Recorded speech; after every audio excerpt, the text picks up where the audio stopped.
Hello. Hello. Hello. Hello. చెప్పండి. ఆ! నా పేరు లక్ష్మి అండి. ఓకే అండి. ఎక్కడి నుంచి కాల్ చేస్తున్నారు? హైదరాబాద్. ఓకే అండి. చెప్పండి. సీరియస్ కష్టపడి చదువుకుంటా అంటే లైక్ చదువుతాము. ఇంట్లో గూడా అందరూ కెరియరు మంచి జాబ్ చేయాలని అంతా చెప్తారు. ఆఫ్టర్ మ్యారేజ్ సరే నేను జాబ్ మానేసి మా పాపని చూసుకుంటున్నాను. హ్మ్. బట్ నేను ఎప్పుడో కన్‌ఫ్యూజన్ చదివాను గదా! ఏంటి ఇట్లా ఆపేసాను. హ్మ్. ఎప్పుడైనా జాబ్‌కెళ్ళొచ్చిన వర్క్‌కెళ్ళాల్సొస్తే అప్పుడు కన్‌ఫ్యూజన్. పాపని ఇంట్లో వదిలేసాను. ఏంటి ఇట్లా అని. ఈ కన్‌ఫ్యూజన్ ఎప్పుడూ ఉంటుంది. అటెళ్ళినా ఉంటుంది. ఇటు ఉన్నా డిస్సాటిస్ఫాక్షన్ అది ఎట్లా దాని నుంచి బయటపడాలి? రైట్. అర్థమైంది. సమస్య వాయిస్ మ్యూట్ చేయండి. ఆ! సార్ మాట్లాడతారు. 16 ఇయర్స్, 19 ఇయర్స్ మనం కష్టపడి చదువుకున్నది కేవలం జాబ్ చేసుకోవటం అంటే అంతకంటే దుర్మార్గమైనది లేదు. చదువు జాబ్ చేయటం కోసం కాదు. కానీ మనం అందుకోసం చదువుతున్నాము. మన స్కూల్స్ కూడా అందుకే ప్రిపేర్ చేస్తూ ఉన్నాయి. హ్మ్. అది చదువు కాదంటాను. చదువుకున్నంత మాత్రాన జాబ్ చేసి తీరాలని ఏమీ లేదు. జాబ్ చేయటం ఒక బానిసత్వం. అవసరమైతే చేస్తాం. ఒకవేళ అవసరమైతే చేయటానికి మనకి ఈ చదువు ఉపయోగపడతది. కానీ చదువు జీవితానికి ఉపయోగపడాలి. హ్మ్. దీనికొక ఆర్టికల్ రాశాను. వైజాగ్‌లో ఉన్న ఒక ఆవిడ తన బిడ్డకు చదువుకున్న వాళ్ళే. తన బిడ్డకు న్యూరలాజికల్ ఇష్యూ వచ్చింది. హ్మ్. వచ్చినప్పుడు తను సర్జరీ ఆ రోజున. అదే రోజున అదే హాస్పిటల్‌లో తన క్లాస్‌మేట్ ఒక ఆమె పరిచయం. హ్మ్. వాళ్ళు క్లాస్‌మేటో తెలిసిన వాళ్ళే మొత్తానికైతే పరిచయమైంది. హ్మ్. సేమ్ ప్రాబ్లమ్ ఉంది. కానీ ఆ రోజున వాళ్ళ పిల్ల చనిపోయింది. హుహు. వీళ్ళకి డబ్బు లేదు. ఎవరు చదువుకున్నోళ్ళకి. హ్మ్. కానీ అక్కడో ఇక్కడో ఎవరిదో ట్రస్ట్ హెల్ప్ తీసుకొని సర్జరీ చేసుకొని బయటకి వాళ్ళకి డబ్బుంది. ఎవరు అవతల వీళ్ళ ఫ్రెండ్ ఎవరైతే ఉందో ఆ అమ్మాయి వాళ్ళకి చాలా డబ్బుంది. హ్మ్. కానీ చదువు లేదు. హ్మ్. వాళ్ళు మొదట ఆ ప్రాబ్లమ్ వచ్చినప్పుడు వాళ్ళు యాక్సెప్ట్ చేయలేదు. హ్మ్. న్యూరలాజికల్‌కి న్యూరలాజికల్ అంటే నాడీకి సంబంధించింది. హ్మ్. దాన్ని వాళ్ళు కన్‌ఫ్యూజ్ అయ్యి ఎవరో ట్రైన్‌లో ఏదో సలహా ఇస్తే హ్మ్. నాడీ జ్యోతిష్యం అనుకుని ఎక్కడికో వెళ్లి ఏదో జ్యోతిష్యాలు చెప్పించుకున్నాడు. హ్మ్. తర్వాత దిక్కుమాలిన డాక్టర్ ఎవరి దగ్గరికెళ్తే వాళ్ళేదో చేసేస్తారు. అట్లా లేట్ అయ్యేసరికి వాళ్ళ బిడ్డ చనిపోయింది. హ్మ్. ఆ పొరపాట్లు వీళ్ళెందుకు చేయలేదు? వీళ్ళ దగ్గర డబ్బు లేదు. స్టిల్ వాళ్ళ బిడ్డ హ్మ్. బ్రతికింది. హ్మ్. వాళ్ళ దగ్గర డబ్బుండి కూడా బ్రతికించుకోలేకపోయారు. ఎందుకు? చదువు లేకపోవటం. హ్మ్. ఇక్కడ చదువు దేనికి ఉపయోగపడింది? సంపాదనకు ఉపయోగపడకపోవచ్చు. అవసరం గూడా లేదంటాను నేను. బిడ్డని బ్రతికించుకుంటానికి. మనం చదువుతాం. ఆ టాబ్లెట్ ఎంతో చదువుకోగలుగుతాం. Expiry date చూసుకోగలుగుతాం. హ్మ్. డోసేజ్ ఎంత అవసరమో చూసుకోగలుగుతాం. అవును. పిల్లలకి ఎంత డోసేజ్ ఏసామనేది ఒక డైరీలాగా రాసుకోమంటాను నేను. హ్మ్. ఏ ఫుడ్ పెడితే ఎలా మోషన్ అవుతుంది? ఏది ఫైబర్, ఏది కార్బోహైడ్రేట్స్, ఏది ఫ్యాట్స్ ఏంటో ఇవన్నీ మనకి చదువు వల్ల తెలుస్తాయి. హ్మ్. ఇవేమీ తెలియక ఏది దొరికితే అది మనం పెట్టేస్తూ ఉంటాం. సో, నేను ఇప్పుడు నాకు ఒకతను విలేజ్ నుంచి వచ్చాడు. చాలా డబ్బుంది. ఒక 50,00,000 డబ్బు పట్టుకొని, ఒక మూట కట్టుకొని, లేదా ఒక బ్యాగ్ నిండా సర్దుకొని, తనకి గ్యాస్ వల్ల గుండె నొప్పి అనుకుంటున్నాడు. ఓకే. అతను ఒక కార్పొరేట్ హాస్పిటల్, పెద్ద హాస్పిటల్‌కెళ్ళాడనుకోండి. హ్మ్. ఏం చేస్తారు? అన్ని టెస్టులు చేస్తారు. అవును. ఇంకా బరితెగించినటువంటి హాస్పిటల్ అయితే సర్జరీ కూడా చేసేస్తారు. అవును. 50,00,000 ఖతం చేస్తారు.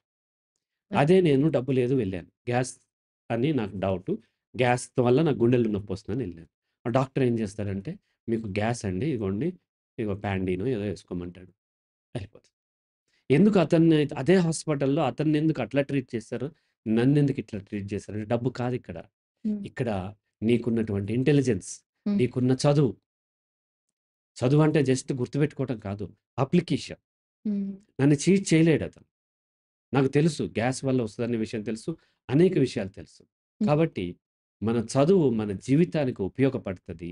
హ్మ్. జాబ్ చేయలేనందుకు ఏమాత్రము మనము రిగ్రెట్ ఫీల్ అవ్వాల్సిన అవసరం లేదు. హ్మ్. ఇంకా పిల్లల కోసం మన చదువు వాడుతున్నాము. మన జీవితం కోసము. అలాగే మన లైఫ్ పార్ట్నర్ కోసం వాడుతున్నందుకు గర్వపడాలి. హ్మ్. అయితే కొంతమందికి లైఫ్ పార్ట్నర్ హస్బెండ్ పని చేయలేకపోతే అప్పుడు భార్య వెళ్ళొచ్చు.